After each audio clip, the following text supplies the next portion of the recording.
Welcome to Subramani. Subscribe, bell icon, whatever, you know all that, right? So I don't normally say that, but please subscribe. I'm quickly wanting to reach that 50,000 mark. One thing that people have been asking me is, should we do an SIP in shares, in direct equity, or should we do SIP only in a portfolio? Now, there are so many brokers today who sell SIP, including the big ones, the reputed ones. Everybody says, here is the back testing. If you had done SIP in Hindustan Lever, HUL, whatever, over the last 25 years, this is what would have happened, or last 18 years, or last 10 years, whatever. You can take up any number and you say this is what would have happened. True, absolutely true, but that is what is called your confirmation bias, that you know that this is going to happen. It's also called survivorship bias. This company has survived for the last 20 years, so an averaging would have helped, right? And you know, last 20 years the share price has gone up because a lot of people have told you stories of Hindustan Lever or Larsen and Toubro or HDFC Bank or HDFC Limited. Therefore, this theory looks very sexy, very appealing, and therefore you should do it. Now, let us take an example of which I have done part of the journey, so I may have gone back a little in the time frame. So let us say somebody told you that the pandemic is now over. We are in November 2000 and just a sec. We are in November 2021. The pandemic is over, so now the businesses will grow. So when businesses grow, they will have to borrow money, and if they have to borrow money, they have to get themselves rated. Now CRISIL has got too expensive, but there is this company called CARE, and therefore you can buy it. It's a good buy at 650 rupees. You saw all the parameters, you like the research, you saw the dividend, you say, well, it's a good company, so let me buy it 650 rupees. Very good. You bought it 650, then it remained there, and then after some time the price fell to 640 rupees. You said, oh, this is temporary, so you didn't know what to do, but at 630 you bought more. Then it remained steady, then it went down to 610, you bought more, and then it went up again to 650, right? It went to 633, then from there you bought more. Then it went down to 591. You panicked a little, but you said, no, my research is good. So you bought more at 591. Then it went to 581. You didn't buy more, you waited, you said maybe I shouldn't be buying. But then it went up again to 620. You were convinced that though now there is trend reversal. Somebody told you, abhi to it can only go up. Then it went up. It went to 636. You said, oh God, I missed. So you bought more. Then it went to 640 and it remained there for some time. And you were very happy with your decision, saying, okay, 650 to 640 is not too bad. And I've averaged now I have 5,000 shares or I have 3,000 shares, whatever is your number with which you normally deal with. So at this stage, your averaging worked and you kept on buying, and it was a flattish kind of market till say January 2022.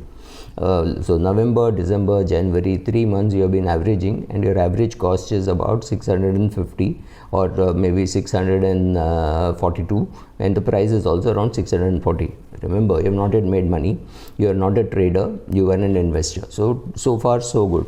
Then the price fell to 610. You said, oh, this can happen, right? 610 is not too bad, so you bought some more. So now your quantity also increased.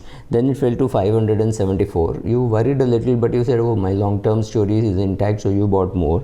Then you saw it fall all the way to 511. Now you were a little worried because your price had fallen from 650, 640, 650. 650 was the starting point, but your average price must have been much slightly lower because you had bought at lower prices.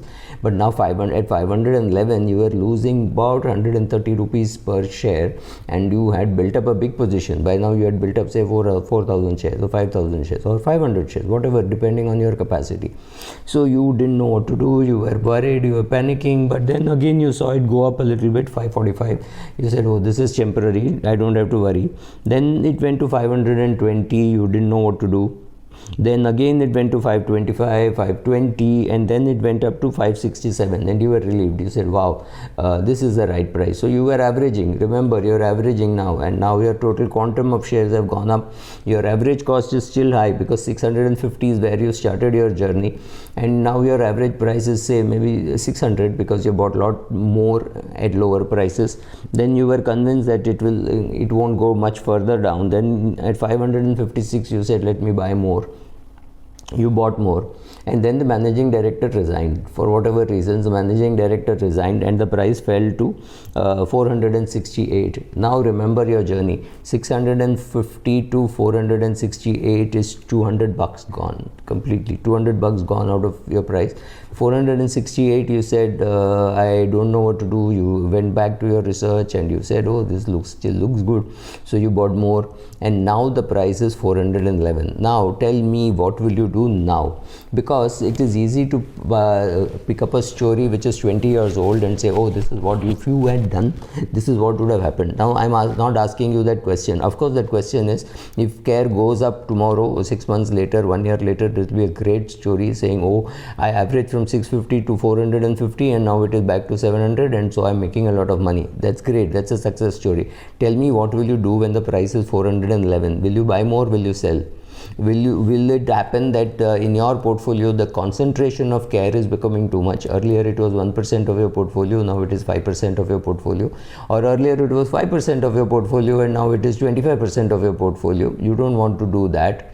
You are worried about all those things, right? You're worried about concentration, you're worried about putting good money after bad money. What happens after some time is the price is 374 and then you find that the price is not going up at all from 374, 6 months, 8 months, and the price has not moved. What will you do? Or even at 411, the price is not moving for a year. What will you do? Because what you are missing out is an opportunity cost somewhere else. You could have bought Vedanta, you could have bought Tata Steel, or maybe you would have bought HDFC Bank, and HDFC Bank has then gone up, right? Anything could have happened. There could always be other stories. There could always be FOMO, and you say, oh my God, I put 25 lakhs in the share and the share is not moving, or you put 2.5 lakhs in the share and the share is not moving. The absolute amount doesn't matter. As a percentage of your portfolio, it was 1% of your portfolio, or 5%, or if it was 5%, now it is 25%.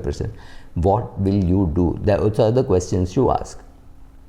So averaging down has its advantages and disadvantages. You do not know how the story ends. The story can end in 2022 December at CARE at a price of 700, and this whole story can look fantastic.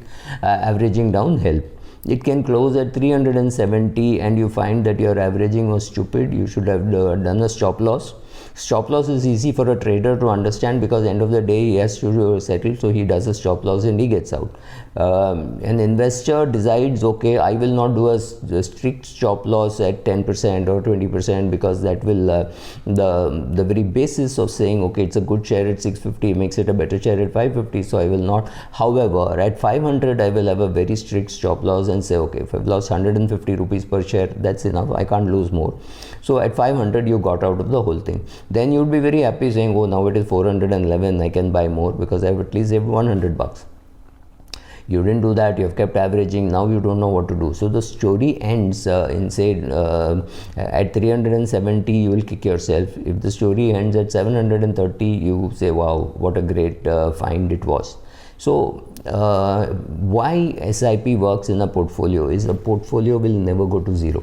Right now I'm not talking about CARE, but your Reliance Power would have gone from 450 to 10 rupees. So at what stage would have you stopped doing your SIP and got out of it, right? So you don't know. Similarly, on the way up, I have bought Kajaria Ceramics a lot from 30 rupees to I think 180 rupees or something. I just kept buying because every time I thought it looked good, I bought more. And same thing, I bought many shares like this on the way up. I also averaged on the way down. I've made money, I've lost money, everything has happened, but there has to be a logic in doing whatever. There has to be logic in trading. You have to have a strict stop loss. In investing also you should have a strict stop loss. There has to be strictness. So at 500 you want to keep the stop loss at 450, that's fine, but at 450 don't rationalize and say, oh, I think now there is FII selling is over, so now it is worth buying. Don't rationalize because you have already put at 650. That is called throwing good money after bad money, or sunk cost fallacy. That is already done, right? So I need to do more. That doesn't work. What doesn't work doesn't work. Your initial decision of buying at that price was perhaps wrong. Then you have to ask yourself, is the business wrong or is the valuation wrong? I think it's a good business. Like if you had bought brokerage shares at a high price, I think it's a good business. Business will come back. But right now, if the markets are doing badly, maybe you should average. Or maybe you should say, okay, I am not averaging, but I am not a distressed seller. I will wait for the prices to come back. So you decide on your strategy first. Then you can decide whether averaging will work, whether it will not work, how much confidence you have in your research.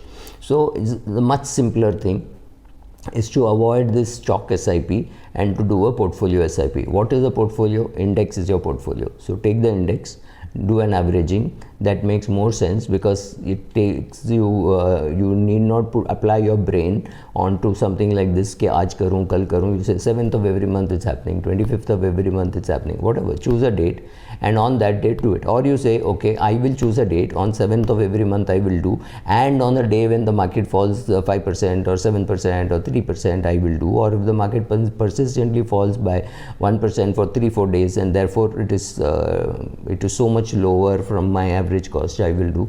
Any such formula you pick up and then you do, but do your SIP in a portfolio, not in a single share, not because it will work or not work. Whether it will work or not work depends on what happens in the future. That's very difficult to predict, and what happens to your mind during the process, that is difficult to handle. Therefore, SIP in stocks is risky. SIP in a portfolio will work. Thank you. One more part of that, whether SIP will work. The market is constantly telling you something which you are ignoring. The market was telling you that CARE is a good share at 650. Then it was telling you share is a good share at 550. Then it is telling you the share is a good share at 400. Right? It is giving you information saying at the risk at which it is and at the return at which you are getting, the price it deserves is only 400. You cannot argue with the market. Yes, the market will look rational at sometimes, look irrational at sometimes. All that will happen. But controlling your mind and saying, no, I think the correct valuation of CARE is 700, so at 450 it's more greater value, so I will buy more. Fantastic. Now the question to answer is, can you be liquid? Because the market can be crazy for a pretty long period of time. Will you be liquid? Can you be liquid? And are you mindful of the opportunity loss that is happening? You have to answer all these questions today, not 6 months later when the price is 700 or 8 months later when the price is 330. You don't have to answer it on that day and say, if I had done this, this would have happened. The question is, I told you, the journey started in October, November 2021. Now we are in May 2022. You have to take a decision today. That is difficult. Afterwards we can do a story on how it was fantastic averaging CARE from 650 to 420 and now finding the price at 700, and it was a fantastic journey. You don't know how good the journey was, much to the problem of investors and traders. Thank you.